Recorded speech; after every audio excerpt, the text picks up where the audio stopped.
화면 공유된 거 보이시죠? 네. 자,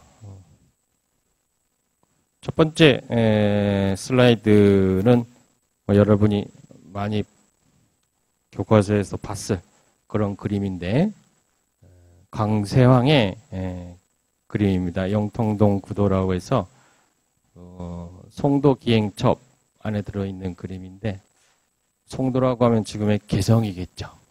조선 후기의 강세황이 그 개성, 송도를 이렇게 유람하러 갔다가 거기에 경치에 반해서 그린 그림들 중에 하나예요. 영통동이라고 하는 마을 들어가는 입구에 있는 그 거대한 바위를 보고서 그린 그림인데 저는 이 그림을 볼 때마다 굉장히 참 자연 속의 인간의 왜소함 뭐 이런 걸 느끼곤 합니다. 여러분은 어떨지 모르겠습니다만 사람 어디 있는지 보이죠? 워낙 유명한 그림이니까 여러분도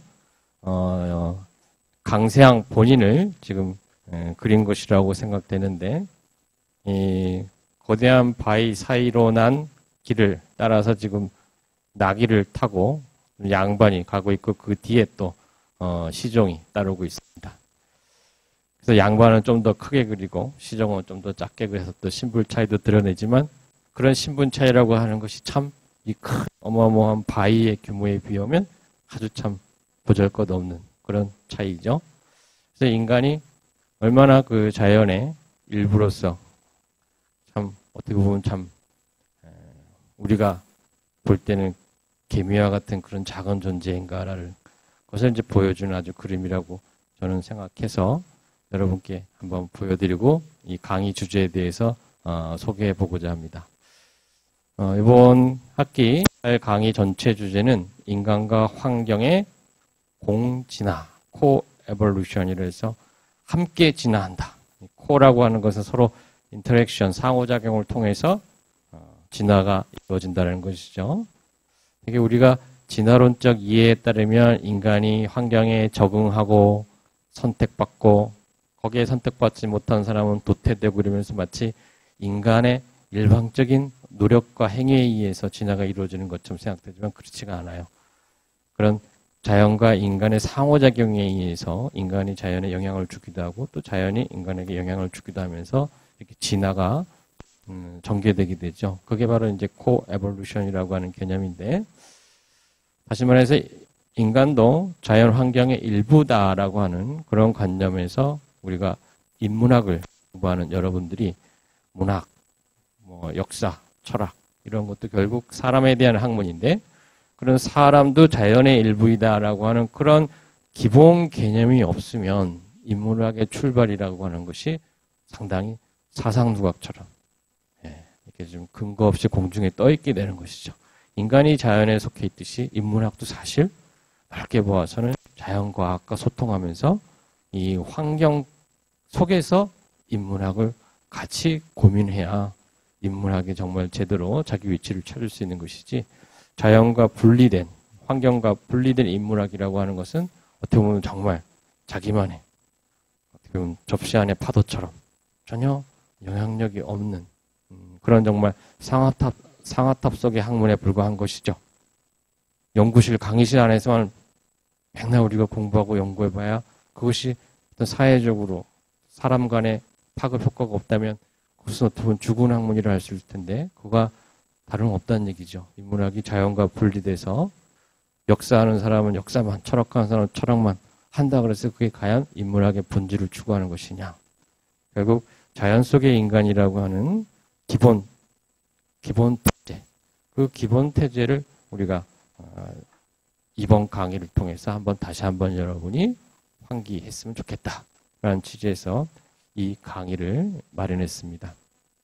우리가 흔히 사람이 만물의 영장이다라는 소리를 많이 해요. 뭐 한자로 하면 이렇게 돼 있어요. 우리 PPT에 돼 있듯이 인위 만물지령이라고 해서 사람이 위 뭐뭐가 되다라는 뜻이죠. 우리 한문학과 학생들 많이 있던데 만물의 영장, 여기서 영은 뭐 영혼, 신령스러운 그런 뜻이죠. 만물 중에서 아주 가장 신령스럽고 영적인 것이다. 그게 이제 영장이라고 하는 것은 으뜸이라는 뜻인데 이 표현은 어디서 나오면 많은 분도 있겠습니다만 의외로 여러분이 또 이 말은 많이 들어봤을 때 이게 어디서 나오는가는 또 잘 모를 수도 있을 것 같아. 훈민정음, 제자해라고 해서 훈민정음의 글자를 지은 원리를 설명한 그런 언해가 있어요. 훈민정음, 제자해, 글자를 만든 해설이라고 생각하면 되는데 세종대왕이 쓴 그 제자해 서문에 이 말이 나와요. 우리가 대개 훈민정음 한글은 천지인 삼재로 해가지고 점은 하늘 그리고 밑에 쭉 가로 일자로 긋는 그 우리 한글의 는 땅 그리고 서 있는 이 있죠 하나 이는 사람 이렇게 의미한다 해서 이 천지인 삼재를 가지고 소위 그 그 모음을 만들었다라고 하는 그 원리를 설명하는 부분에 이 이야기가 나옵니다. 그러면서 천지인, 그러니까 점, 이 세 개 중에 가장 으뜸은 역시 뭐겠어요? 천이죠. 그 당시 유교문이었던 그 시대였기 때문에 하늘이 가장 기본, 점이 으뜸이고 그 다음 지야, 땅, 그 다음 삼재 중에 마지막 서 있는 이가 만물지 영장이 되랬어. 그 말은 뭐냐? 사람이 만물의 영장이라고 하는 것은 천과 지를 뺀 천지간에 사는 이런 여러 동물들, 생물들 중에서 사람이 으뜸이라는 것이지 사람이 하늘보다 땅보다 잘났다는 게 아니에요. 사람과 하늘과 땅, 천과 지라는 게 바로 우리가 살고 있는 지구이자 우리가 보고 있는 우주 환경이잖아요. 그러니까 그런 지구 환경보다 사람이 잘났다는 의미가 아니라 우리가 여러분 아마 조선 후기 성리학 때 인물성 동일론 이런 거 들어봤죠? 성리학에서.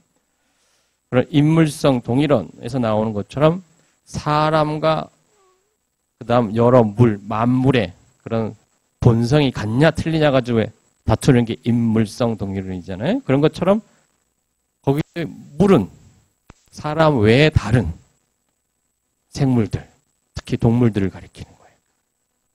그러니까 영혼이 있는 동물들 중에 사람이 가장 으뜸이다. 그런 뜻이지 사람이 하늘보다 땅보다 낫다는 그런 뜻이 아닙니다.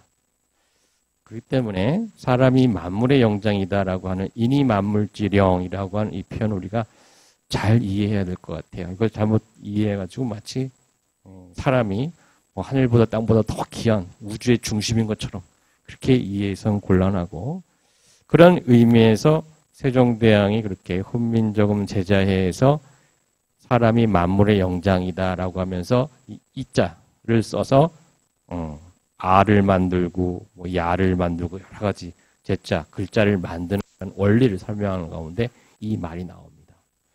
다시 말해서 하늘, 땅, 그 다음 사람이 만물 중에서 제일 낫다. 그런 의미라고 보면은 사람이 하늘과 땅에 대해서는 굉장히 겸허하게, 겸손하게 대해야 할 필요가 있습니다. 근데 인류가 17세기 이후에 소위 그런 과학의 시대니 또는 계몽주의의 시대니를 지나면서 또 산업화의 시대, 산업혁명의 시대를 지나면서 점차 인류가 자연을 한계를 극복하고 하면서 오히려 이제는 자연을 자기가 마음대로 컨트롤할 수 있다라고 생각하면서 오히려 자연보다도 인간이 더 우위에 있는 것처럼 그렇게 지금 오해하고 있는 것이 우리 현대인의 일반적인 관념인 것 같습니다. 그래서 인간이 이런 자연 환경보다 우위에 있다라고 하는 것은 잘못된 이해를 좀 이번 강의 속에서 강의를 통해서 여러분이 좀 다시 한번 생각해보는 기회가 됐으면 좋겠고요. 인간은 어디까지나 자연 속의 인간이고 그 인간의 어떤 그런 시간에서 만들어 놓은 발자취를 연구하는 것이 역사학이다. 그 시간 속의 인간에 대한 학문이 역사학이다라고 이제 프랑스의 마르크 블로크라고 하는 유명한 역사학자가 정의를 했어요. 시간 속의 인간이라고 할 때 그 시간이라는 게 장기 지속적인 시간에서 보면 그게 결국은 자연의 시간이에요. 1년, 365일 그런 것들이 어떻게 결정됩니까? 그 시간이라는 게. 결국 지구의 자전과 공전에 의해서 하루와 1년이 정해지는 거잖아요. 시간이라는 것이 결국 지구의 활동에서 이루어지는 자연적인 시간인 것이지 인간이 그 시간을 어떻게 만들거나 컨트롤할 수가 없죠. 뭐 영화에서는 시간을 초월하기도 하고 시간을 건너뛰기도 하고 잘라내기도 합니다만 일단은 자연의 시간 속에서 인간이 활동한 자체가 바로 역사라는 것이죠. 그렇기 때문에 우리 역사란 무엇인가를 알기 위해서는 시간의 흐름, 다시 말해서 자연의 변화를 우리가 함께 이해하지 않을 수가 없다라는 것이고요. 그 다음 우리가 에콜라지라고 해서 생태학이라고 할 때 에코란 말을 많이 쓰죠. 에코. 이 에코란 말이 그리스어에서 오이코스라고 해서 그 하우스, 집을 뜻한다 그래요. 우리가 속해 있는 집, 그게 바로 자연인 거죠. 그것이 생태이고 우리가 그것을 한자로 지금은 생태라고 19세기 이후에 번역하고 있습니다만 어찌 보면 그 생태라고 하는 것은 여기 제가 써놨습니다만 relationship between organism and their environment라 해서 유기체와 그 유기체를 둘러싼 환경 사이의 그런 relationship, 상호관계. 그게 바로 어떻게 보면 생태 환경이에요. 그러니까 우리 유기체, 우리의 사람과 같은 이런 유기체와 주변 환경과의 어떤 그런 뗄래야 뗄 수 없는 그런 관계를 연구하는 것이 바로 에컬라지죠. 생태학. 그런 면에서 역사학도 그렇고 문학도 그렇고 철학도 그렇고 우리 인문학도 결국 우리를 둘러싸고 있는 이런 자연 환경, 에코에 대한 어떤 그런 연구가 없이는 사실 제대로 된 인문학을 완성할 수가 없다. 그래서 자연 속의 인간, 그래서 자연과학 속의 인문학이라는 것을 항상 좀 염두에 두면서 여러분들이 인문학을 할 때 좀 더 새롭고 여러 사람들에게 호소할 수 있는 그런 인문학을 할 수 있을 거라고 생각합니다. 여러분 뭐 유명한 유발 하라리의 사피엔스라든지 그런 책 보시면 인문학인 것 같긴 한데 상당히 의학, 자연과학 쪽 지식이 상당히 풍부하고 상당히 소통이 많이 돼 있죠. 그런 걸 보면서 뭔가 우리가 지금까지 해보던 전통 인문학과 좀 다르다라는 느낌을 받죠. 바로 그런 인문학을 할 때 우리가 좀 새로운 인문학의 어떤 비전이 있지 않을까 생각이 됩니다. 그래서 여러분들이 우리 문과대 학생들, 이 수업은 문과대 학생들만 들을 수 있어요. 지난 시간에 설명드렸습니다만 이 수업은 우리 철학과 선배님이신 62학번 박중구 회장님이라는 분이 이렇게 거금을 내놓으셔가지고 우리 문과대학 학생들에게 융합적인 교육, 그러니까 인문학뿐만 아니라 자연과학까지 가르칠 수 있는 융합적 교육을 해달라고 해서 말씀을 해주셔서 거기에 맞추어서 문과대에서 기획한 특별 강의이다 보니까 문과대 학생만 듣는 것이고 그리고 또 문과대 학생들을 위해서 여러 가지 여러분한테 제공해 드리는 게 많습니다. 이따 말씀드리겠습니다만 참고문헌 같은 것도 직접 사서 무상으로 여러분에게 드려요.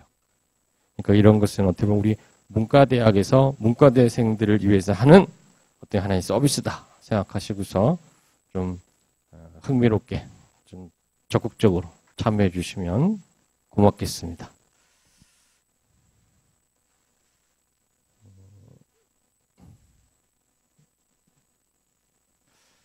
강의 일정 대해서 좀 소개를 드릴게요.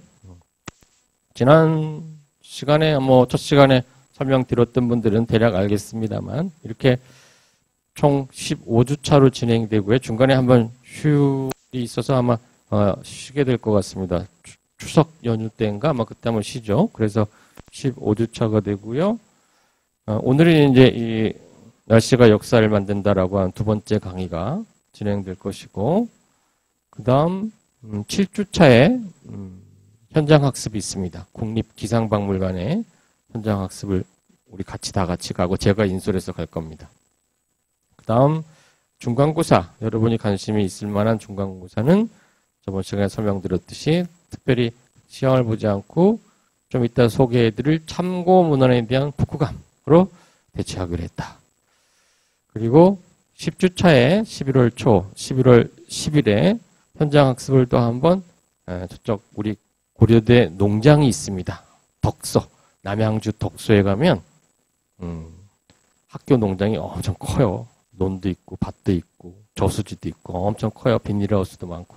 거기를 직접 가서 한번 체험학습을 할 거예요. 벼베기, 행사, 생태, 우리 매일 먹는 밥의 재료가 되는 쌀이 어떤 과정을 거쳐서 농사가 지어지고 수확이 되는지 한번 직접 체험을 하고, 거기에 가면 우리 생명과학대 교수님들과 우리 대학원생 연구원들이 관리하는 곤충을 키우는 하우스도 있어요. 비닐하우스. 거기 가면 다양한 모기도 키우고 다양한 벌레들도 키우는 일종의 실험실이죠. 그쪽 생명과학, 환경공학 하는 분들한테는 그런 공간들을 답사를 직접 좀 할 계획입니다. 그때는 지금 저하고 같이 이 강의를 담당하고 계시는 생과대 배현재 교수님께서 안내를 해주실 겁니다. 물론 저도 같이 가요. 저는 덕서농장을 한 3번쯤 가봤나? 많이는 아닙니다만 여러분은 한 번도 못 가봤죠? 한번 꼭 가보시면 여러 가지 우리 학교에 이런 곳이 있구나라고, 굉장히 학교하고 조금 떨어져 있습니다만 덕서 어딘지 아시죠? 우리 평양내에서 기차 타고 쭉 저기 양평 쪽으로 가다가 중간에 있어요. 그래서 시간상으로 그렇게 멀지 않습니다. 1시간 채 안 걸릴 겁니다. 그래서 거기 가서 현장 학습을 좀 하는 것으로 그렇게 대신할까 하고요. 그리고 이제 기말고사 역시 따로 시험을 보지 않고 참고문헌에 대한 독후감으로 대신하고자 합니다. 그리고 강의실은 블랙보드에도 올려놨습니다만 SK관에서 여기 522호에서 할 것입니다. 지금 우리 지금 포털에 올려져 있는 강의 자료에는 서간 223호인가 이렇게 되어 있을 겁니다. 강의실이. 근데 그거는 그냥 어떻게 보면 그냥 편의상 그렇게 해놓은 것이고요. 지금 이 SK관 같은 경우가 강의실로 자체 지정이 안 되게 돼 있어요. 그래서 시스템, 그러니까 학교 시스템상, 강의 시스템상 그게 입력이 안 된대, 강의실로. 그래서 그냥 서간 223호를 해놨고, 실제는 522호, 여기서 강의가 이루어집니다. 여기서 강의를 들어보는 것도 여러분한테는 좋은 기회일 것 같아요. 서간과 가깝지만 우리가 가까우면서도 참 가보기 어려운 곳이잖아. 이곳에서 한번 여러분이 강의를 한번 직접 들어보시고, 또 여기 보시는 것처럼 다음 시간에 오실 이희진 교수님은 우리 지금 세종 캠퍼스에 있는 고고미술사학과에 계시는 교수님이고요. 그 다음 4주차, 5주차에 오시는 유성령 교수님, 조은희 교수님은 우리 공과대, 우리 자연계 캠퍼스의 공과대에 계신 건축학과, 토목공학과에 계시는 교수님들이고, 그리고 6주차에 오시는 이현숙 교수님은 연세대 의대에 계신 분이세요. 그리고 배현지 교수님 아까 설명드렸고, 그 다음에 11주차에 하시는 이승원 교수님은 우리 문과대 가까이 있는 국제학부에 계시는 교수님이시고, 김성환 교수님은 좀 멀리서 오십니다. 전주 교대에 계십니다.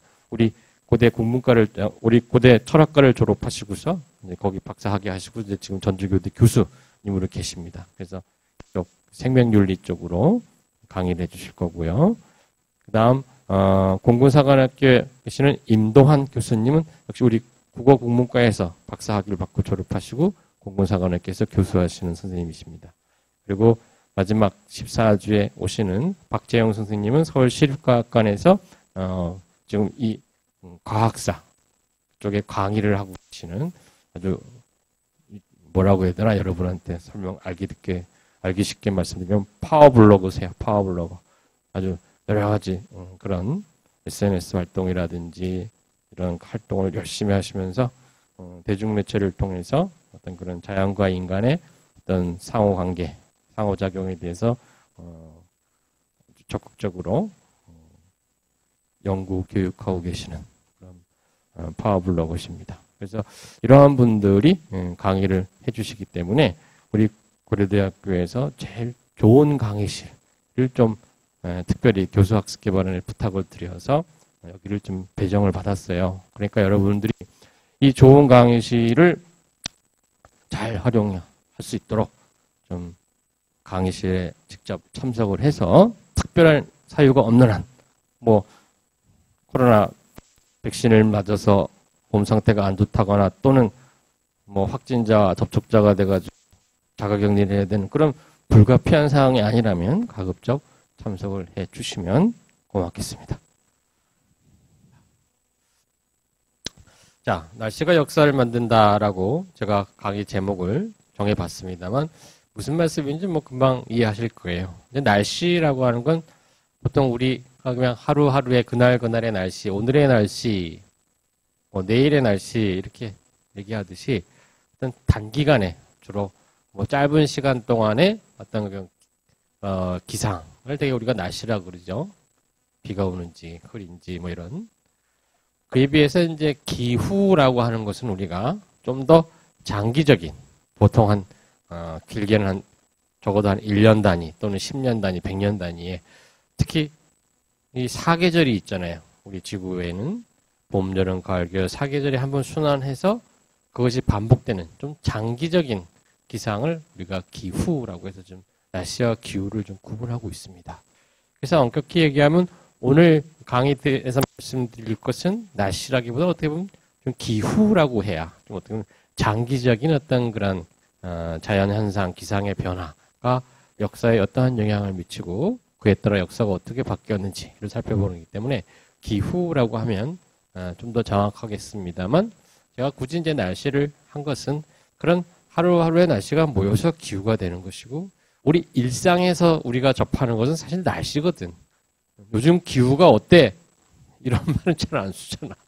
이게 기후라는 것은 시간이 많이 지나서 축적된 데이터에 의해서 그 이후에 종합해서 나오는 것이 기후이고 우리 일상에서는 말 그대로 날씨를 접할 수뿐이 없죠. 그러다 보니까 인간 생활에 있어서 일상으로 접하는 그런 날씨가 인간의 어떤 생활에, 문화에 그리고 나아가 역사에 어떠한 영향을 미쳤는가 그런 것을 살펴보겠다는 취지에서 날씨가 역사를 만든다 이렇게 강의 제목을 정해봤습니다.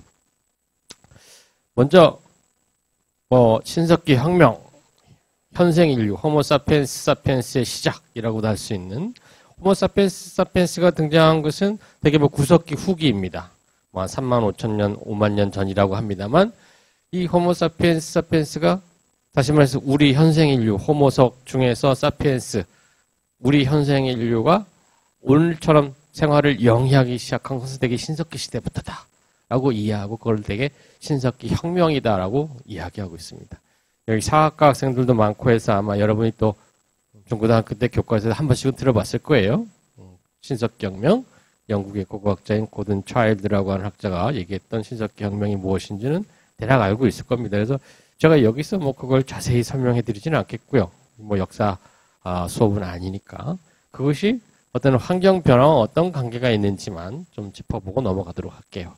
바로 신석기 혁명, 신석기 시대가 시작될 무렵에 지구의 기온이 빙하기가 끝나고 이른바 후빙기, 그러니까 빙하기 이후에 엄격히 얘기하면 사실 간빙기죠. 빙하기 사이에 따뜻한 시기가 있지. 그런데 우리가 간빙기라고 하는데 그럼 빙기 사이에 간빙기, 후빙기가 시작되면서 지금으로부터 1만 년 전부터 온도가 이렇게 올라가기 시작했어요. 그러면서 인류의 생활이 다시 말해서 호모 사피엔스 사피엔스 생활이 좀 더 풍요로워지고 안정적이게 되면서 생활을 편하게 영위하다 보니까 인구가 증가하게 되죠. 번식 활동도 많이 하고 활동 반경도 넘어지면서 인구가 증가하게 되니까 자연스럽게 뭐예요? 기존에 낚시하고 수렵하고 해서 채집해 하던 채집경제로는 식량을 다 해결할 수가 없는 식량 부족 현상이 일어나기 때문에 어쩔 수 없이 이제 식량을 생산해야 되는, 이제는 채집하는 그런 주워 먹는 단계가 아니라 자기가 식량을 만들어 먹어야 되는 단계로 바뀔 수뿐이 없었어요. 인구 증가에 따라서. 또 특히 기후가 온난화되게 되면서 이제 그런 소위 재배, 식물의 재배나 동물의 사육 같은 것들이 가능하게 된 것입니다. 그래서 우리가 농경과 목축이 이 신석기 시대에 들어와 가능하게 된 것은 바로 이렇게 후빙기, 빙하기 이후에 날씨가 따뜻해지는 그런 자연 환경의 변화가 가장 중요한 이유입니다.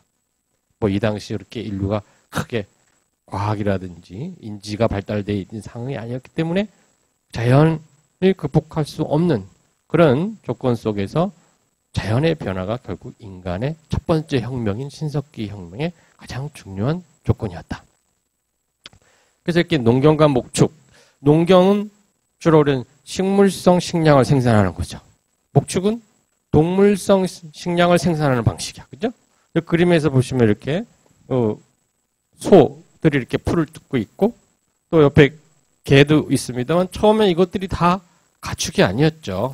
자연에 그냥 돌아다니는 그런 야생의 동물이었던 것인데 이런 이리가 또 늑대가 사람과 가까이 지내면서 개로 가축화되고 말 같은 것도 마찬가지로 가축화되는 것이죠. 마찬가지로 우리가 먹는 지금의 벼 또는 보리, 수수 이런 잡곡들도 처음에는 다 자연에 있었던 식물이었겠죠, 그냥. 근데 그걸 인간이 채집해 먹고 남은 걸 심어 보니까 자란단 말이죠. 그러면서 재배를 시작하게 된 것이죠. 이렇게 재배종화라고 하는데 자연의 야생종과 재배종은 다릅니다. 품질이. 어떤 유전적 격리가 이루어져야 돼요. 뭐냐면 그 먹고 씨앗을 또 다음에 심고 또 다음에 심고 그러면 자연에 있던 소위 벼하고 재배했던 벼는 시간이 지나면서 어떤 그런 유전적으로 격리가 이루어지면서 다른 품종이 돼버리는 거예요. 인간의 어떤 그런 입맛에 맞게 바뀔 수가 있고 사람이 어떻게 재배 경작하느냐에 따라서 또 그 생육 과정이나 또는 품질이 바뀌어질 수가 있는 거죠. 가축도 마찬가지죠. 늑대의 사나운 어떤 그런 성격이 개가 되면서 온순해지고 하듯이 바뀌는 거죠. 이게 재배종화라고 합니다. 그만큼 뭐예요?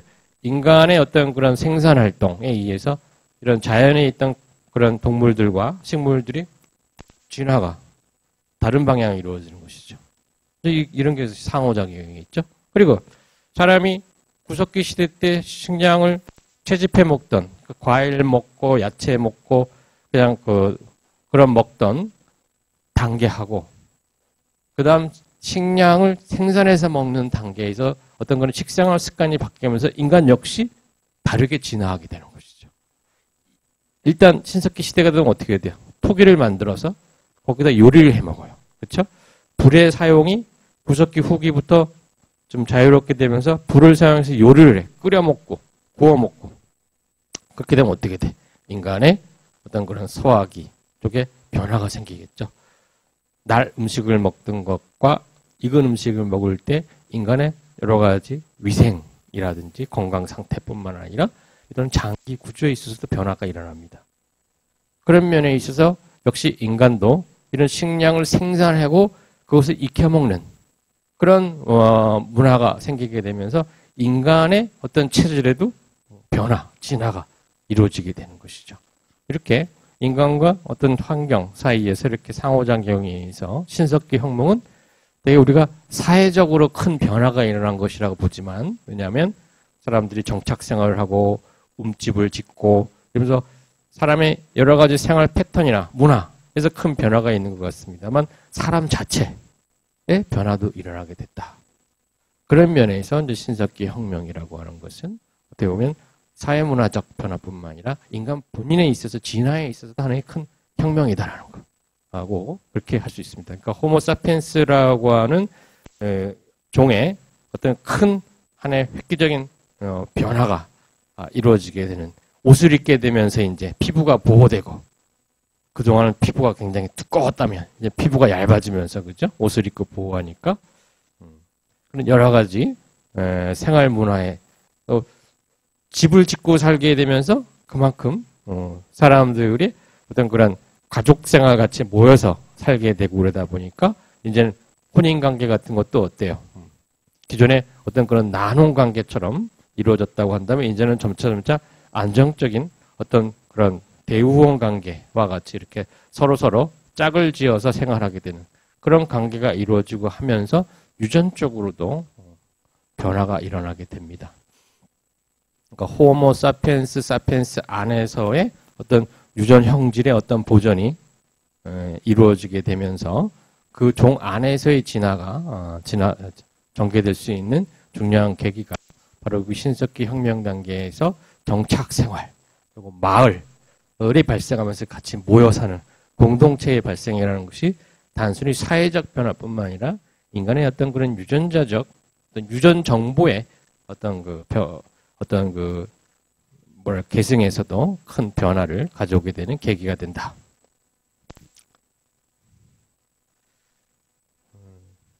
다음 두 번째 슬라이드는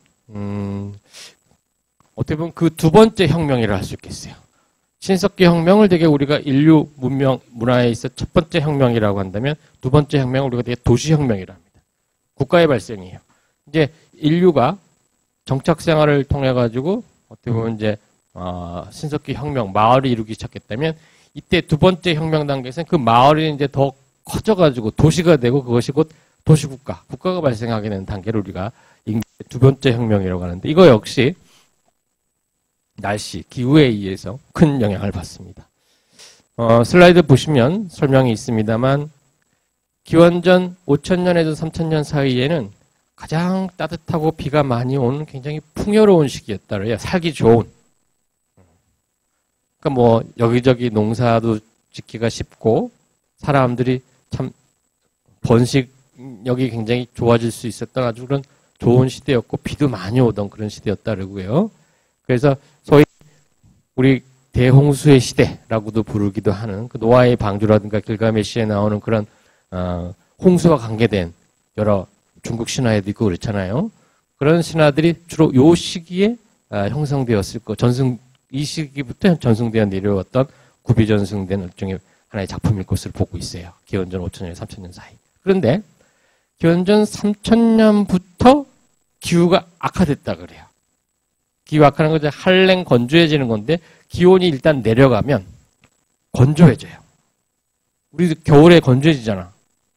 요즘 아파트 생활 많이 하니까 아파트 이렇게 난방이 많이 돼서 건조해지는 것 같지만 기후 자체도 건조해져요. 왜?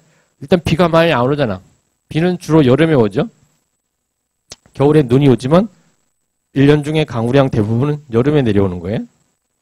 겨울에 기온이 내려가는데 왜 건조해질까? 햇볕이 내리쬐는 일조량이 떨어지게 되면 해수면에서 수증기 증발이 떨어진대요. 수증기가 하늘로 올라가는 증발량이 떨어지니까 자연히 비가 내리는 양이 적어지게 되죠. 그러니까 한랭화와 건조화는 같이 진행돼요. 그래서 늘 기상악화, 기후악화에서 한랭 건조는 같이 얘기되는데 바로 기원전 3,000년 무렵에 지구의 한랭 건조가 이루어지면서 이 풍요로웠던 대홍수의 시대가 지나고 이제는 사막화가 진행되는 시기가 찾아왔다고 합니다. 바로 오른쪽에 보인 이 사진은 뭐 금방 여러분이 눈치채겠습니다만 카이로라고 하는 요 지명만 봐도 알겠죠? 어딘지? 이집트죠? 나일강의 선물이라고 하는 바로 그 이집트 문명을 지도로 보여주는 것인데 뭐 역사학의 아버지라고 하는 헤로도스가 이렇게 얘기했어요. 이집트는 나일강의 선물이다. 이게 무슨 말이냐면 나일강이 범람이 이루어지면서 홍수에 의해서 이 지금 녹색으로 보인 이 지역이 소위 오아시스처럼 사람이 모여 살 수 있는 유일한 지대가 된 거야. 기원전 3,000년 무렵에.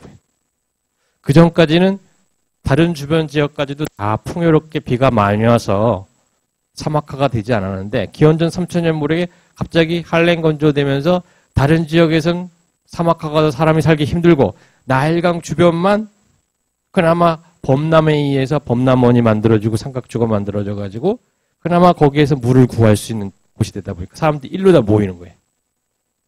다른 지역에 있던 사람도 이쪽으로 다 모이면서 인구 집중이 이루어지게 되고 그러면서 도시가 형성되게 되는 것입니다. 이렇게 기후가 악화되는 것이 그리고 나일강의 범람이라고 하는 어떻게 보면 나일강의 홍수라고 하는 건 어떻게 보면 재앙이죠. 재해인 것 같지만 그것에 의해서 이집트 문명이 만들어졌다는 것이에요.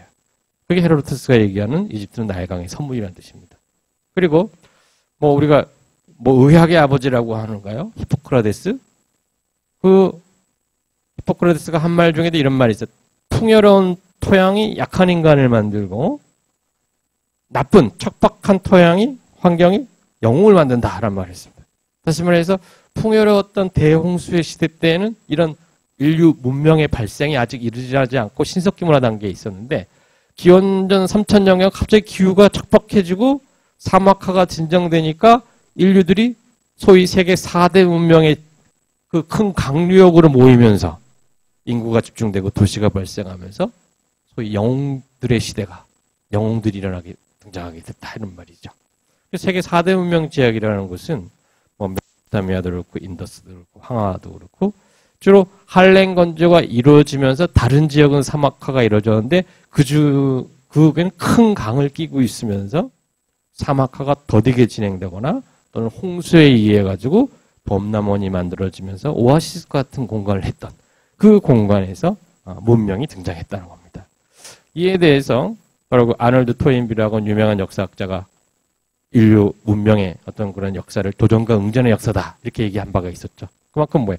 환경의 어떤 도전, 제약이 인간으로 하여금 문명의 어떤 발생이라고 하는 응전으로서 문명의 등장이라는 것은 오히려 척박해진 환경을 극복하는 과정 속에서 등장한 것이다 라는 것이죠.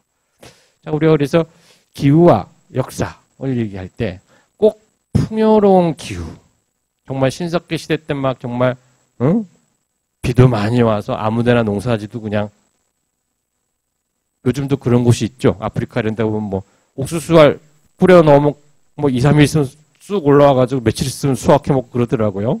굉장히 잘 자라는 환경, 토양 있는 곳은 오히려 사실 인류 문명이 발생하기 썩 좋은 조건은 아니에요. 그만큼 좋은 환경 속에서 인간이 안주하기 쉽고 환경에 파묻혀 살기 쉽기 때문에. 근데 그것이 척박해지는 어떤 기후 변화가 올 때 인간이 이제 그것을 극복하기 위해서 여러 가지 도시라든지 여러 가지 교통 체계 같은 걸 만들면서 교역이 발생하고 또 인구가 집중되고 도시가 만들어지다 보니까 도시 간에 전쟁이 발생하고 전쟁을 위해서는 무기를 만들어야 되니까 청동기도 만들고 하면서 이런 문명의 발전이라는 것이 이루어지게 된다라고 아놀드 토인비가 역사의 연구에서 이야기한 바가 있습니다. 이렇게 기후, 날씨라고 하는 것이 인류의 진화, 문명의 발생 과정에서 어떻게 영향을 미쳤는가를 가장 단적으로 보여주는 것이 바로 기원전 3000년 무렵에 있었던 기후의 기상 악화와 기후 악화와 그에 따른 4대 문명의 발생이다라고 그렇게 이해할 수 있을 것입니다. 그 다음 좀 우리와 가까운 이제 동아시아 쪽으로 와서 좀 설명을 좀 해보면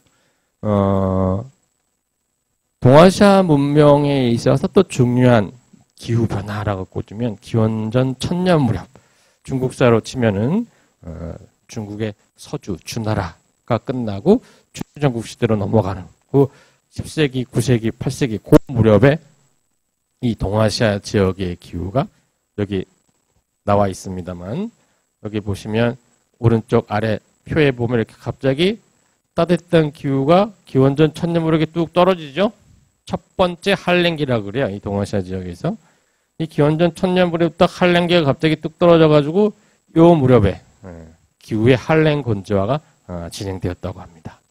그러면서 이 기원전 1000년부터 있었던 동아시아 지역의 기후 한랭 건조화에 따라서 북쪽에 있던 유목민족들이 내려오기 시작해요. 그 전까지는 주로 지금의 몽골 고원 지역에 살고 있었던 유목민족들이 기원전 1000년이 지나면서 내려오면서 주나라가 결국 거기에 쫓겨가지고 동주, 낙양 쪽으로 옮기죠. 서안에서. 옮기기도 하고 다시 또 춘추 전국 시대가 만들어지는 배경도 바로 이런 북쪽에서 내려온 융족들, 융족, 나중에 흉노족이 되는 그런 융족들이 남하에 의해 가지고 좀 오른쪽 그 지도에서 보이는 것처럼 뭐 북쪽에 흉노, 월지, 강저 주로 이런 유목민족들이 북쪽과 서쪽에 포전되어 있고 주로 이제 건조지대죠. 초원지대. 있고 지금 황하 유역 쪽에 뭐 위나라, 조나라, 연나라 이런 지금 춘추 오페라에서 춘추 시대 때 5 패자 제후와 전국 시대 7웅 이라 해서 7 제후. 이때는 뭐 사실 전국시대 때 칠웅들은 단순히 제후가 아니라 이제 왕을 칭하기도 했었죠. 그런 전국칠웅이라고 하는 그런 춘추 5패 전국칠웅의 이런 영역국가들이 등장하는 중요한 계기가 되기도 합니다. 이렇게 춘추 전국시대 때 북쪽에 있던 유목민족이 내려오게 되다 보니까 기존에 있던 제후들이 북쪽에 있는 유목민족을 방어하면서 자기 영역을 지키기 위해서 만들어낸 하나의 이데올로기가 화이론이에요. 중화사상. 우리는 화이고 중화이고 북쪽에 있는 오랑캐를 막아야 된다는 의미에서 이 중화사상이 이 춘추 전국시대부터 등장하게 됩니다. 중국이라는 개념도 그렇고 이 황하역이 중국이고 그 외부 지역은 다 이제 이야, 오랑캐, 북적, 남만, 동이, 서용과 같은 그런 중화사상, 화이론, 중화와 그다음 오랑캐를 구분하는 논이 화이론이죠. 이렇게 사실 주나라 이전까지만 해도 하은주라 그러죠. 우리가 3대. 그 시대 때까지만 해도 중화와 오랑캐를 크게 구분하지 않았어요. 단적인 예로 은나라 같은 경우. 중국의 두 번째 왕조였다는 은나라 같은 경우는 어때요? 동쪽에서 일어난, 그래서 동이나라라고도 합니다. 이때 동이는 이제 주로 산동반도 지역에 모여 살았던 동이죠. 우리가 알고 있는 그런 이 한반도나 만주 지역의 동이와는 좀 다른 동이입니다. 용어는 같지만 대상이 달라요. 어쨌든 이렇게 은나라 같은 경우는 이 동쪽에 있던 산동 지역, 나중에 제나라, 노나라가 되는 그 주변에 있었던 이족, 동이가 만들었던 중심이 된 나라였기 때문에 다시 말해서 그때까지만 해도 구분이 없었던 거야. 중화와 어떤 이 오랑캐 사이에 구분이 엄격히 없고 어떻게 보면 크게 어떤 거는 나와 남의 구분이 없었던 자기중심적인 세계관이 강하지 않았던 시대였다고 한다면 기원전 10세기 이후에 북쪽에 있던 유목민이 내려오기 시작하면서 이른바 그것을 막고 자기 영역을 지키기 위해서 춘추, 5패들이 소위 그런 화이론을 만들어내고 이 중원에 있는 제후끼리 모여서 외적을 북방에 있는 유목민을 막아내야 된다라는 논리로서 회맹을 하게 됩니다. 회맹. 그러면서 사표를 하고 서로르면서 동맹을 맺고 그렇게 되면서 중화사상이 중국에서 뿌리를 내리기 시작합니다. 이런 기후변화에 따른 북방 유목민족의 남하라는 것이 중국 역사뿐만 아니라 이것이 나중에는 동아시아, 한국, 중국, 일본에까지 다 전파되면서 중화사상이 동아시아 역사에 미친 영향이 굉장히 크죠. 그렇기 때문에 이런 기후의 변화라고 하는 것이 이 동아시아 역사 문화에서 끼친 영향을 우리가 이런 이 지도를 통해서 한번 살펴볼 수 있고요. 이렇게 북방에서 내려온 유목민족 때문에 기마 전술이 확대되고 그 전까지 중국의 전술은 주로 수레를 타고 전차를 타고 싸우는 그런 문화였는데 북방의 흉노족이나 유목민족 융족들은 말을 직접 타죠. 기마와 승마는 달라요. 그래서 우리가 승마라고 하는 것은 주로 지금은 이제 승마라고 이걸 많이 부릅니다만 승할 때 승은 수레 승자를 쓰면 말을 앞에다 묶고 수레가 말이 그 수레를 끌고 가는 걸 우리가 그걸 승마 문화라고 하는데 수레 승자죠. 기마라는 건 말 위에 직접 안장을 얹든 안 하든 올라타는 거예요. 기마 문화고. 북방 민족은 주로 기마 문화였어. 말을 직접 타고 거기서 활을 쏘든 뭐 달리는 문화였다면 중국의 문화는 승마 문화야. 앞에 수레를 묶어서 타는 거예요. 자, 이런 기마 전술과 수레를 타는 승마 전술이 춘추 전국 시대 때 부딪히게 되는데 거기서 중원에 있었던 이 제후들이 북쪽에서 융족들이 쓰고 있는 기마 전술의 어떤 그런 우수성을 이해하고 그걸 받아들이게 되면서 기마 전술이 중국 내에도 보급되게 되고요. 그에 따라 또 이 초원의 길을 통해서 들어왔던 이 철기가 중원 지역에 또 보급되게 된 중요한 계기가 되는 게 바로 기원전 10세기 무렵에 있었던 이 동아시아 지역에서의 기후 건조하다라고 그렇게 이해할 수 있습니다. 자, 좀 시야를 또 한번 저쪽 서쪽으로 한번 돌려보면 시대가 좀 내려와서 해서 5세기 우리 치면 삼국시대죠. 우리나라 삼국시대에 해당하는 5세기가 되면 여러분이 아마 세계사 교과에서 꼭 봤을 거예요. 소위 훈족이라고 하면 사실 흉노족의 다른 이름이죠. 그죠? 이런 흉노족이 후한 시대 때 한나라한테 밀려나가지고 이제 몽골공원을 떠나서 서쪽으로 이동하는 말이야. 그게 나중에 유럽에 들어가면서 이제 훈족이 되는 건데 이 훈족이 동쪽에서 서쪽으로 이동을 시작합니다. 3세기에. 그래서 결국 이들이 4세기 그리고 5세기에 가가지고 이 서로마 제국을 몰락시키는데 중요한 원인이 돼요. 훈족이 가면서 이 훈족이 밀어낸 게르만족이 이쪽 로마 이쪽 유럽 중심부를 들어가게 되면서 유럽의 역사에 큰 변화가 일어나죠. 소위 고대 시대가 끝나고 이제 중세 시대가 열리게 되는 거죠. 그런 역사의 파급이 바로 이제 흉노의 이주로부터 시작되었고, 그리고 흉노의 이주는 어디서 오는 것이냐? 바로 흉노가 살고 있었던 몽골 고원과 그리고 그 몽골 고원 서쪽에는 중앙아시아 지역이 원래의 그런 흉노 훈족의 생활 무대였는데 거기가 이 3세기에서 5세기 사이에 역시 한랭 건조화가 되면서 목초지가 없어지게 되고 하니까 목초지를 찾아서 이 흉노족이 점차 동쪽에서 서쪽으로 계속 이동했어요. 왜? 동쪽에는 한나라가 있어 못 갔어요. 한나라한테 패했으니까 후한시대 때 3세기에.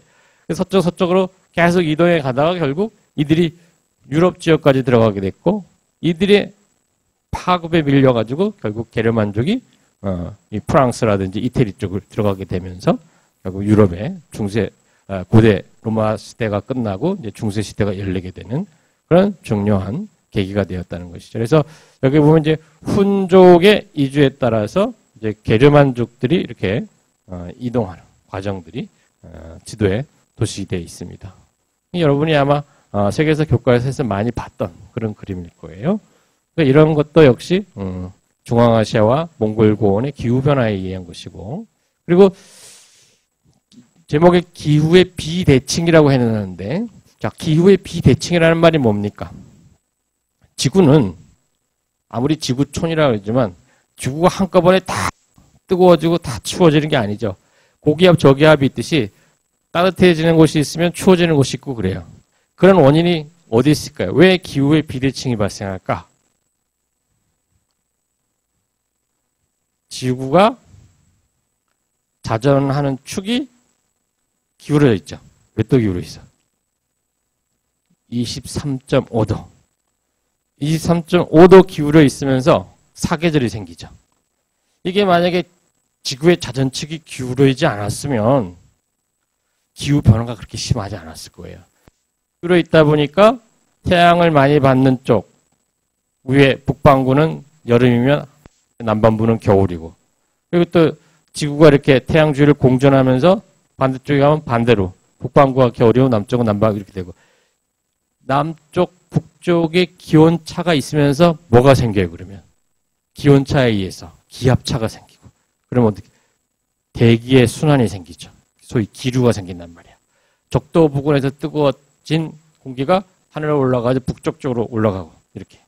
그래서 대류의, 대기의 환류, 기류가 생기게 되면서 어느 지역은 아주 뜨겁고, 비가 오고 막 그러는데 어떤 쪽은 춥고 건조하고 그렇게 되는 기후의 비대칭이 생기게 되는 겁니다. 바로 요 3에서 5세기 때의 기후변화는 이런 기후 비대칭이 극대화되면서 중앙아시아 지역은 한랭 건조해지는데 이쪽 유럽 지역은 비교적 살기가 좋은 온난한 기후가 되는 그런 기후의 비대칭이 이루어지면서 이 훈족들이 이제 동쪽에서 서쪽으로 살기 좋은 곳을 찾아 떠나는 것이죠.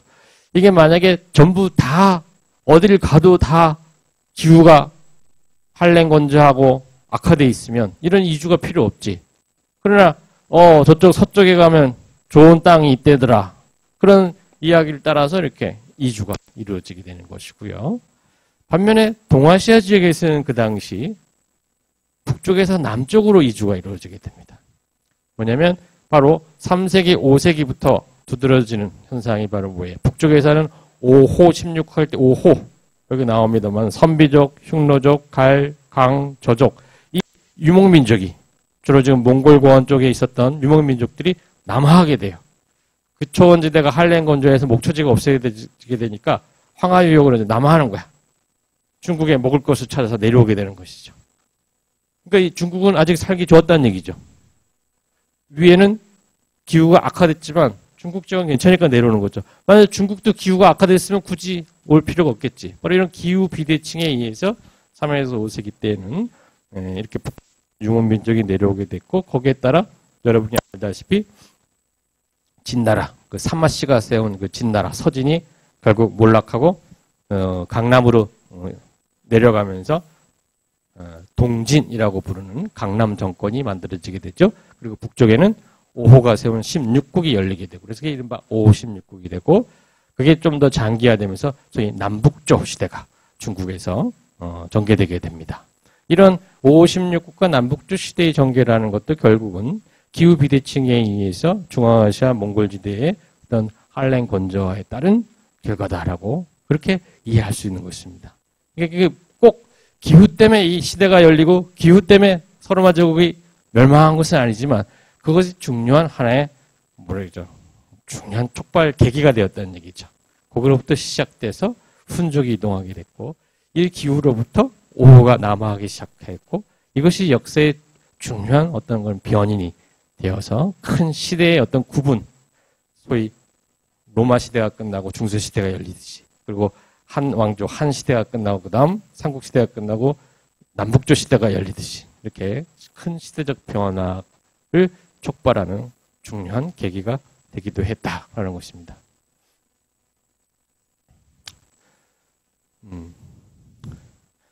그 다음 좀 더 시대를 내려와서 중세 시대를 한번 살펴보면요.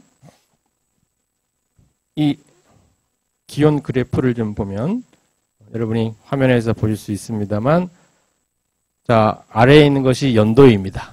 자, 쭉 아래에 지금 연도가 나와 있고요. 왼쪽에 900년, 1000년, 서기를 뜻한다 보면 돼요. 그래서 지금 2000년은 우리가 살고 있는 시대이고, 그 다음 위쪽은 이제 세로줄은 이제 온도예요. 8.5도, 9.0도, 9.5도에서 평균 온도를 표현한 겁니다. 그래서 가운데 지금 이렇게 보면 20세기의 평균 기온이라고 해놓은 게 있죠. 한 9.23도 되는 부분에 그 선이 있고, 그게 이제 현재의 평균 기온이다. 20세기 평균 기온을 했는데, 그거보다 아주 장기간 길었던 시기가 이게 낙타 봉우리처럼 올라와 있죠. 여기가 바로 10세기부터 한 13세기까지 중세 시기에 중세 온난기라고 부르는 시기예요. 온난기라는 건 무슨 뭐야? 따뜻했던 시기라는 얘기죠. 그러니까 우리 인류 역사를, 현생 인류의 역사를 놓고 봤을 때 이 중세 시대, 10세기에서 13세기가 가장 온난했던 시기래요. 기후가. 지금 뭐 우리가 지구 온난화가 합니다만 지금보다도 온도가 높았다 그래요. 네. 물론 지금의 온도 변화의 원인과 그때의 온도 변화는 달랐습니다만, 어때 이때는 태양 활동이 가장 극성에 달했겠죠. 이 지구의 온도 변화의 가장 중요한 직접적 원인은 태양 활동이니까, 태양의 활동이 활발하면 올라가는 거고, 온도가. 태양 활동이 활발하지 못하고 흑점 같은 게 생긴다 그러죠. 태양에. 활발하지 못하면 이렇게 우리가 소빙기라 그래서, 다음 슬라이드에 보겠습니다만 17, 18세기가 되면 온도가 뚝 떨어져. 지금보다 1도 이상 낮았던 그런 소위 작은 빙하기라 부르는 소빙기가 있었어요. 17, 18세기 중심에. 태양 활동이 뜸했던 시기입니다. 그런데 반면 중세는 아주 태양 활동이 활발했던 시기야. 그 아이러니야. 우리가 중세를 암흑의 시대라고 부르는데, 사회적 문화적으로는 암흑의 시기였지만 자연적으로 봤을 땐 굉장히 태양 활동이 활발한 태양의 시대야, 사실. 이 10세기에서 13세기가. 이런 10세기, 13세기 가장 온난했던 시기가 300년 이상 지속되면서 어떤 변화가 생기느냐. 북쪽에 살았던 바이킹이 남하래요. 바닷물이 이제는 녹아서. 사실 노르웨이 쪽이나 이쪽 지역은 겨울만 되거나 아니면 봄만 돼도 바다가 얼어서 거의 그냥 칩거를 해야 되는데, 육지에서 바다를 나가지 못하고 이 온난기가 되면서 바다에 있던 북해 얼음이 녹아버린 거야. 그러면서 이 바이킹들이 배를 타고 이렇게 영국도 진출해서 노르만 왕조를 세우고, 아시는 것처럼 이렇게 시칠리아 왕국, 이태리에 있는 시칠리아의 기원이 바로 이 바이킹 노르만족에서부터 시작된 거죠. 이런 큰 유럽의 변화가 바로 10세기 이후에 전개된 유럽에서의 최온난기 때 바이킹들의 대항해가 이루어지게 되면서 가능하게 됐다. 그리고 이때 바이킹들은 여러분도 아마 책에서 많이 봤을 거예요. 이렇게 아이슬란드를 거쳐서 대서양 넘어서 아메리카까지는 가요. 사실 지구상의 옛날 뭐 발견이라고 콜럼버스가 했다지만 사실 바이킹이 먼저 발견을 해요. 10세기 무렵에. 그만큼 이 10세기, 11세기 바이킹의 활동이라는 것은 이런 중세 온난기라고 하는 따뜻한 시기를 맞이해서 이 북해 지역, 이 아이슬란드와 대서양, 북대서양 지역에 얼음이 녹으면서 이 항해가 자유롭게 되고, 일단 유빙이 많은 바다에는 먼 항해를 하기가 어렵겠죠. 떠다니는 얼음이 많으면 아무래도. 그러나 기후가 따뜻해지면서 이쪽 지역에 큰 얼음들이 없어지고 하면서 바이킹들이 원활하게 먼 거리까지 항해가 가능하게 되면서 이렇게 중세에 큰 변화가 일어나게 됐는데, 여러 가지 새로운 어떤 공국, 제국들이 생겨졌을 뿐만 아니라 이것을 계기로 기후가 따뜻하게 되니까 이 프랑스, 지금의 프랑크 왕국에 있는 이 프랑스 중심으로 해서 이 농사가 굉장히 잘 되면서 곡물이 굉장히 재배가 잘 이루어지고, 밖에 외부적으로는 이런 바이킹족들의 활발한 어떻게 보면 해적 활동이죠. 해적 활동에 의해서 중세 시대에 큰 변화가 이루어져요. 기사단이 만들어지고 하면서 중세 봉건 체제가 이 10세기 이후 13세기에 가장 온건하게 체제가 만들어지는 시기라고 합니다. 그러니까 내적으로 봤을 때는 농업 생산량이 높아지면서 어떤 그런 잉여 생산물이 비축되고 하면서 경제적으로 부가 축적되고, 외적으로는 바이킹들의 어떤 활발한 해양 활동에 의해서 소위 어떤 그런 국방력을 키워야 될 필요성이 느끼면서 성을 많이 쌓고 기사단을 조직하고 그러면서 우리가 알고 있는 소위 그런 중세 봉건체제, 장원을 중심으로 하는 중세 봉건체제, 성을 중심으로 하는 그런 장원체제가 바로 10세기, 13세기에 가장 전형적으로 갖춰졌던 시기다라고 이야기합니다. 그것은 첫 번째는 아무래도 기후가 따뜻해지면서 어떤 건 농업 생산량이 높아간 것이 원인이 되겠습니다만, 사회 경제적으로 또한 외부적으로는 이런 바이킹의 활동에 의해서 어떤 군사 방어의 필요성에 의해서 체제가 강화된 그런 배경도 우리가 같이 고려할 수 있습니다. 이 아시아 쪽에서의 변화를 보게 되면 이제 이 시기 바로 기후가 가장 따뜻한 시기에 몽골 고원에 살고 있었던 이런 몽골족들이 징기스칸을 중심으로 영역을 확대하면서 결국 12, 13세기 때 우리가 알고 있는 그 몽골 제국, 원나라를 만들게 되죠. 그러면서 북경이 역사상 처음으로 통일 왕조의 수도가 되는 것이죠. 북경이 수도가 됐던 적이 없었어, 이전엔. 그죠? 뭐 한나라 때, 당나라 때. 다 어디야? 서안 아니면 낙양. 그죠? 왜? 북경은 추운 지대거든. 요즘도 뭐 겨울에 가면 춥습니다만 북경이 서울보다 높아요, 위도가. 추운 지역이야. 그래서 그 전까지는 수도를 정하지 않았어. 근데 이때가 되면 가장 따뜻한 최온난기가 되다 보니까 이 시기가 되면 북경도 살만한 지역이 됐고, 몽골의 입장에서는 특히나 과 가까운 곳이었기 때문에 이 북경을 대도라고 해서 큰 수도라고 정하면서 그때부터 사실 북경이 중국 역사의 중심에 등장하게 되는 것이죠. 그래서 이 다음 시기부터는 이제 북경이 자주 수도가 돼. 명나라 때도 처음에 남경에서 수도를 세웠습니다만 바로 북경으로 수도를 옮겼죠, 명나라도. 그 뒤에 명 다음 청도 그랬고요. 청나라도 처음엔 저쪽 심양에서 후금을 세웠던 청이, 만주족이 처음에 심양에 수도를 정했다가 바로 1644년에 명을 멸망시킨 다음에 바로 북경을 또 수도를 정했었죠. 이렇게 북경이 수도가 된 배경에도 역사적으로 봤을 때 이렇게 중세 온난기라고 하는 그 시대적 배경을 우리가 염두에 둘 필요가 있습니다. 지금 요즘 뭐 다시 지구 온난화가 이루어지면서 북경이 이제는 더워. 그리고 환경 오염도 좀 심하고, 그죠?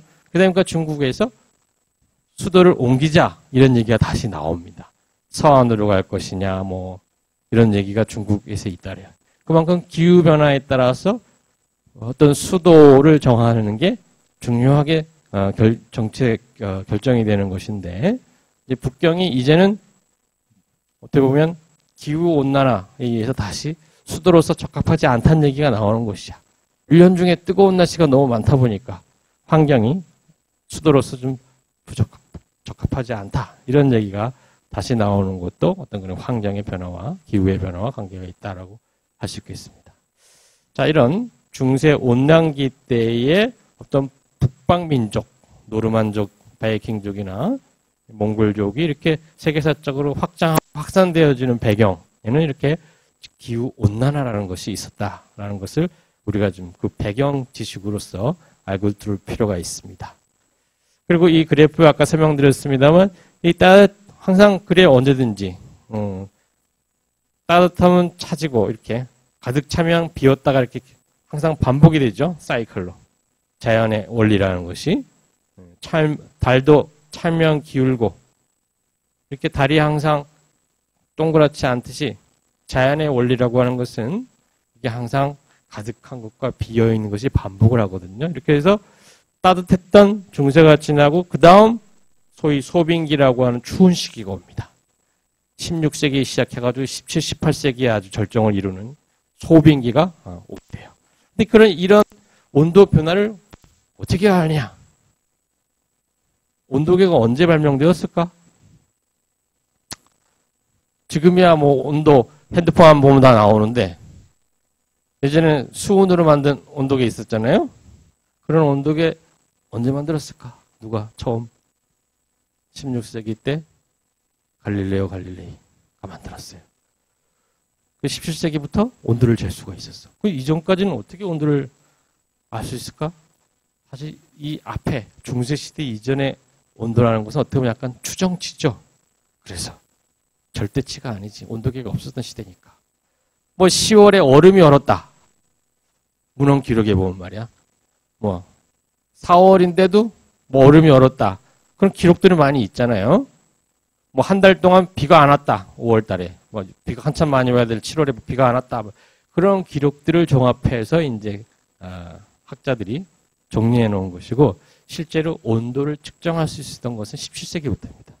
근데 그런 측정된 온도 자료의 통계에 의해서도 17, 18세기가 가장 한랭했던, 추웠던 시기로 그렇게 기록이 돼 있어요. 그래서 요 17, 18세기의 그 한랭기, 소빙기라고 하는 시기는 또 우리 인류 역사에 또 어떠한 변화를 주었을지 한번 봅시다. 그래서 17, 18세기의 작은 빙하기를 부르는 이런 소빙기의 기후 변화가 세계사에 큰 변동을 주었는데 가장 대표적인 것이 아마 여러분이 한 번쯤 들어봤을 프랑스 혁명과 유럽에서의 소빙기입니다.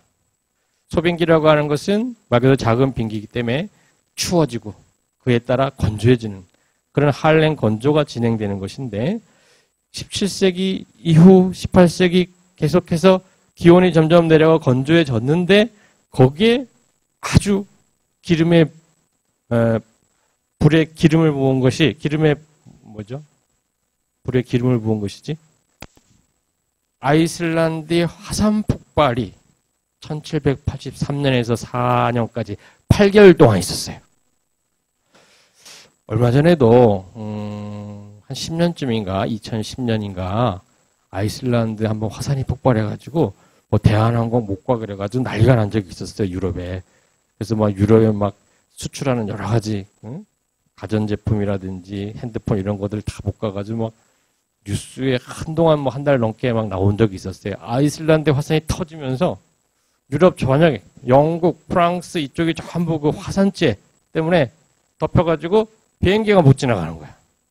그래가지고 유럽으로 가는 비행기가 뭐 한 달 이상 발이 끊겨가지고 수출, 세계 경제에 영향을 미치는 그런 현상이 불과 10년 전에도 있었어요. 그런데 지금으로부터 300년 전에 1783년에 보다 더 큰 대규모 폭발이 아이슬란드에서 있었다고 합니다. 그건 역사의 기록이 있기 때문에 확인할 수 있는 것인데 이 그림은 뭐냐면 왼쪽 아래에 있는 이 그림은 아이슬란드를 가로지르는 지구의 그 판축이에요. 그래서 북대서양 그 북아메리카 판과 오른쪽에 유럽 판이 아이슬란드에서 딱 만난대. 그 지하 구조에서, 지질 구조에서. 이 여기서 두 판이 충돌하면서 1783년에 여기에 보이는 라키산이라고 하는 산이 있는데 거기가 아주 대규모 폭발이 이루어지고 연달아 그 주변에 있는 산들까지 다 터지면서 8개월 동안 화산 활동이 지속됐대요. 그 바람에 화산재와 뭐 제일 두려운 건 용암입니다만 사실상 화산이 크게 기후에 영향을 미치는 것은 화산재 때문에 그래요. 그것이 8개월 동안 계속 분출돼 나오면서 유럽 전체가 그 화산재 덮여가지고서 한 5년 넘게 유럽 일대가 전체적으로 대기근이 들었다 그래요.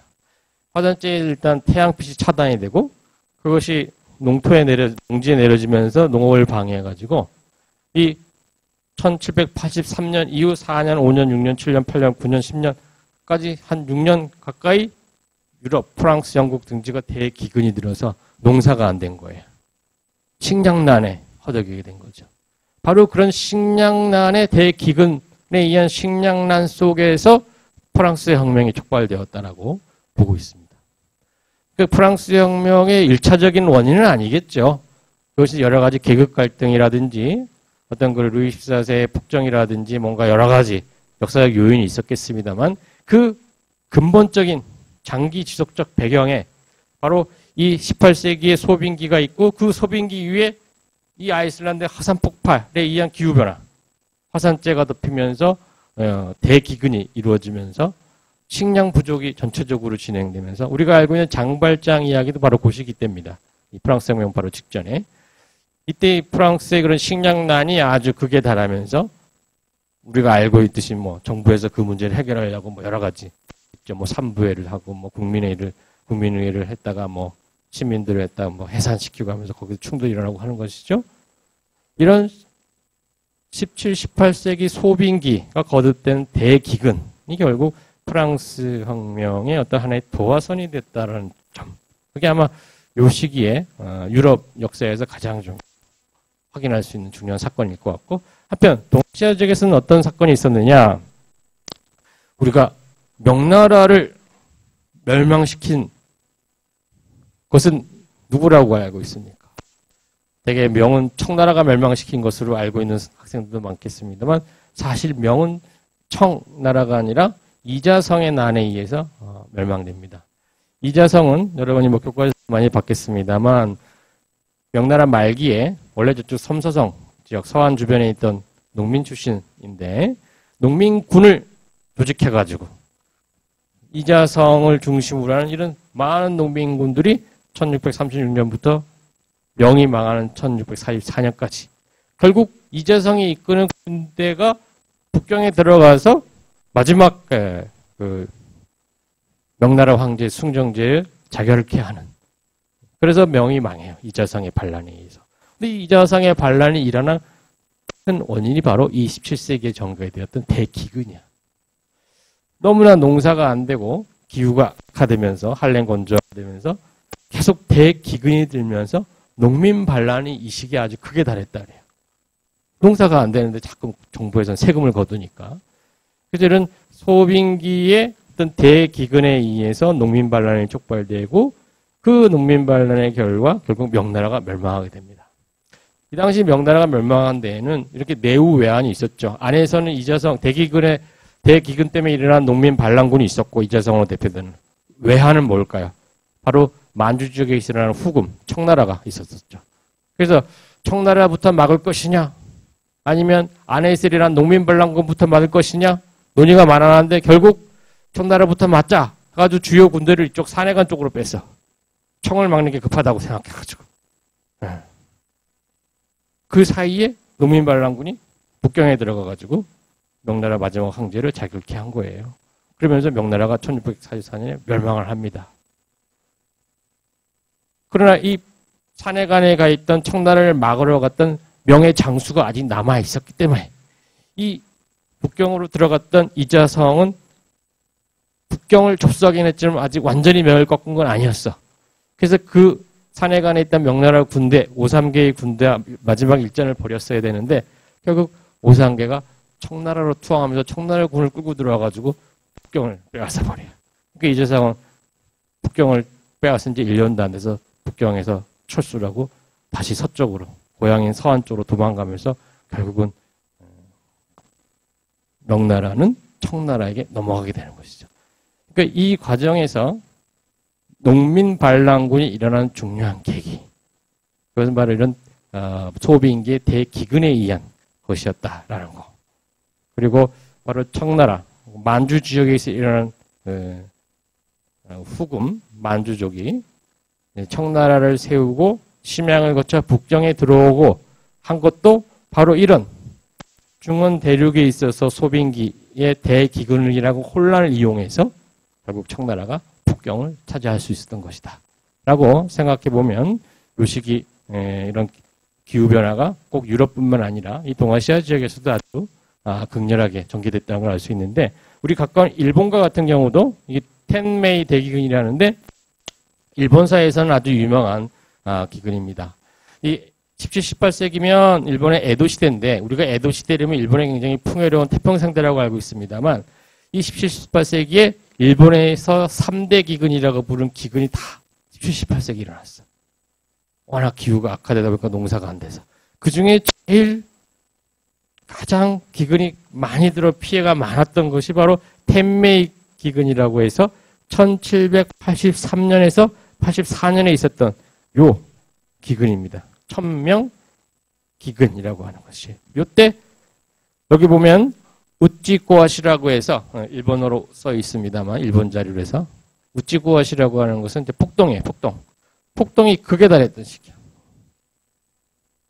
그래서 이렇게 한번 지금 밑에 보면 1780년 또 있었고, 또 그 다음은 1830년대 또 한 번 이렇게 대기근이 들면서 폭동이 아주 크게 일어난 시기가 있습니다. 바로 요런 17, 18세기, 그러니까 특히 18세기 후반 이후, 18세기 1780년대 이후 연속된 대기근 때문에 사실 에도 막부가 19세기의 메이지 유신 때 유신 세력에 의해서 어떻게 보면 쫓겨나는 데는 민심이 벌써 이때부터 이반되고 있었어요. 18세기부터 계속된 대기근에 의해서 막부, 에도 막부에 대한 어떤 그런 백성들의 원성과 여론이 좋지 않았었거든요. 그게 축적이 되면서 여기 파란색으로 보이는 게 소위 농민 반란이라고 하는 그런 일규라고 하는 것인데, 백성 일규. 그런 것들이 계속 이렇게 증가하는 추세로 올라갑니다. 그러니까 이게 결국 17, 18세기 소비인기 대기근에 의해서 농민들의 생활이 점점 어려워지면서 어떤 그런 백성들의 불만이 막부로 향하게 되고, 그것이 이제 메이지 유신 직전에 바로 그 유신 세력이 막부를 몰아내는데 하나의 또 그 바탕이 되었다라고 그렇게 이해할 수 있습니다. 그게 꼭 막부 멸망의 직접적 원인이 아니겠지만 어떤 그런 배경으로서 우리가 그 시대적 배경으로서 우리가 이해할 필요가 있다. 기후의 변화라고 하는 것은 앞서도 말씀드렸습니다. 굉장히 장기 지속적인 변화거든요. 뭐 하루하루의 날씨가 다른 거기 때문에 이건 10년, 100년의 쭉 통계에 의해서 알 수 있는 건데, 그것이 계속 축적이 되면서 이렇게 악화가 심화되는 것이죠. 그래서 지나고 보니까 그런 기후 악화에 의한 어떤 그런 대기근이라는 것들이 농민 발발의 중요한 배경이 되었고, 그것이 결국 막부에 대한 민심의 이반으로까지 연결되는 것이 아닌가라고 이해할 수 있다는 것이죠. 그 당시는 그걸 몰라. 이게 기후의 변화라고 하는 것은 우리가 좀 더 장기 지속적인 과정 속에서 우리가 알 수 있는 그런 역사적인 변화 요인이다라고 이해하시면 좋을 것 같아요. 네, 그래서 정리를 한번 해보면요, 오늘 말씀드린 것을 기후 변화와 인류 역사의 미래라고 제가 제목을 해놨습니다만, 자, 이 앞에서 보면 성캄브리아 시대, 아주 옛날 우리 고생대, 공룡이 살았던 중생대, 그 다음 신생대, 그 다음 우리가 사는 건 이제 현생 인류가 등장하는 건 바로 이 1만 5천 년, 바로 요 어간에 이제 호모사피엔스가 사피엔스 신석기 혁명이 이루어지면서 인류 문화가 이제 발전하기 시작한 건데, 요 그래프가 이제 이어진다고 생각하면 돼요. 그래서 이제 빙하기가 끝나고 기후가 이렇게 올라가는 거예요. 요 앞에는 기후가 계속 따뜻했다가 올라가다 반복하죠. 사이클 이루어요. 지금은 이제 따뜻한 시기야. 빙하기 후니까, 후빙기니까 따뜻해. 아까 보았던 따뜻했던 시기. 중세 온난기가 여기에 아까 봤던 중세 온난기. 그리고 아까 봤던 소빙기. 17, 18세기 소빙기가 여기에 해당해요. 그 다음 지금이 우리가 살고 있는 현재 지구 온난화의 시대야. 근데 이 사이클 보면 어때요? 이렇게 빨갰다가 파랬다가 빨갰다가 파랬다가 반복이 되죠, 사이클. 그 지구 온난화는 막을 수 있는 게 아니야, 사실. 자연현상이야. 우리 역사를 보면 그렇잖아. 더웠다가 추웠다. 이게 물론 몇백 년, 몇천 년 단위로 되는 거지만, 이게 우리가 그래서 물론 이산화탄소 양을 줄여서 늦출 수는 있지만 막을 수 있는 게 아니야. 이게 자연의 사이클에 의해서 지구 온난화는 진행되게 돼 있어요. 과거에도 그랬고, 지금도 그랬고. 그래서 지금 계속 따뜻해지고 있어. 이 말은 뭐야? 언젠가는 추워진다는 거죠. 다시 한번 소빙기가 오는 거죠. 그때 과거 같았으면 뭐 북방민족이 내려오거나 바이킹족이 돌아다니면서 뭔가 여러 가지 변화가 있겠으면 이젠 그러지 않을 것 같고 어떠한 변화가 올 것인가? 인류에 또다시 소빙기가 온다든지 아니면 아예 더 시간을 되돌려서 빙하기가 올지도 모르지. 더한. 이 지금 우리가 살고 있는 건 빙하기와 빙하기 사이의 간빙기인데 말이야. 과거의 그런 역사, 오랜 역사를 보면 항상 뭐예요? 따뜻했던 시기가 있으면 또 추워지는 시기가 나오니까 빙하기가 또 올 수도 있습니다. 그런 영화도 있었잖아, 왜? 뭐죠? 토마로인가? 온 천지가 다 얼음바다가 되는. 에? 그런 시기가 또 올 수도 있어요. 우리 지구의 역사를 보면 말이야. 온난화 계속 더워져서 터질 것만 같지만 그것이 결국 극에 달하면 갑자기 식으면서 한랭 건조화가 이러면서 또 한 번의 소빙기 내지 아니면 더 큰 빙하기가 올 수도 있다. 그런 맥락에서 보면 우리가 지금 살고 있는 이 시대라고 하는 것이 우리 인류 전체의 역사, 더 나아가서 지구의 역사를 놓고 봤을 때 아주 일부분이죠. 그렇기 때문에 인류의 역사, 그리고 우리가 가까운 시기, 17, 18세기 역사 이런 걸 이해할 때 그것만 보지 말고 우리 전체 인류의 장기 지속적인 진화 과정 속에서 역사를 이해하면 좀 더 우리가 인류에 대해서 또 이 지구에 대해서 좀 더 넓은 안목에서 미래를 예측해 볼 수 있다는 얘기죠. 우리가 지구 온난화에 대해서 많이 걱정하고 우려하고 있습니다만 그와 함께 또 한편 인류 역사의 그 미래 같은데 미래에 대해서도 논의를 해봐야 돼. 온난화가 진행되고 또 소빙기가 왔을 때 인류의 역사가 어떻게 변할지 이런 부분까지 예측할 수 있는 것은 우리가 지나온 인류의 역사를 좀 장기 지속적인 안목에서 이해할 때 그것이 가능하다. 그런 의미에서 우리가 역사 공부든 문학 공부든 인문학을 공부할 때 이런 자연 현상의 변화, 환경의 변화 속에서 인류의 역사를 이해할 때 좀 더 현재 인류가 처해 있는 자리를 정확하게 인식하고 인류 역사에 물론 위대한 뿐만 아니라 인류 역사가 얼만큼 자연과 서로 밀접하게 연관되면서 전개되었는지를 이해할 수 있을 것 같습니다.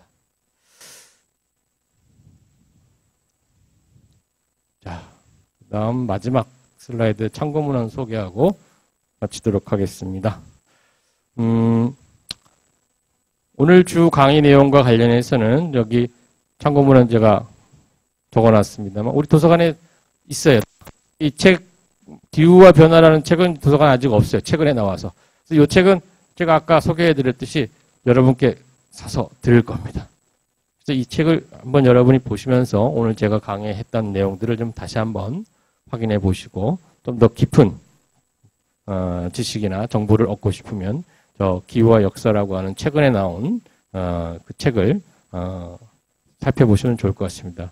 헐버트 램의 이 책은 최근에 번역이 되어서 비교적 가장 최신의 정보를 담고 있는 것 같고 그리고 또 여러분이 이해하기 쉽도록 좀 번역이 되어 있는 것 같습니다. 그래서 그걸 제가 내일 좀 주문해가지고 여러분한테 다 나눠드릴 수 있도록 다음 주에 할 테니까 그걸 받아보시고서 한번 내가 한 얘기가 맞는지 또 내가 아직 하지 못한 얘기 중에 여러분이 좀 더 재미있을 만한 부분이 있으면 그걸 가지고 여러분이 좀 더 공부를 해보면 좋을 것 같아요.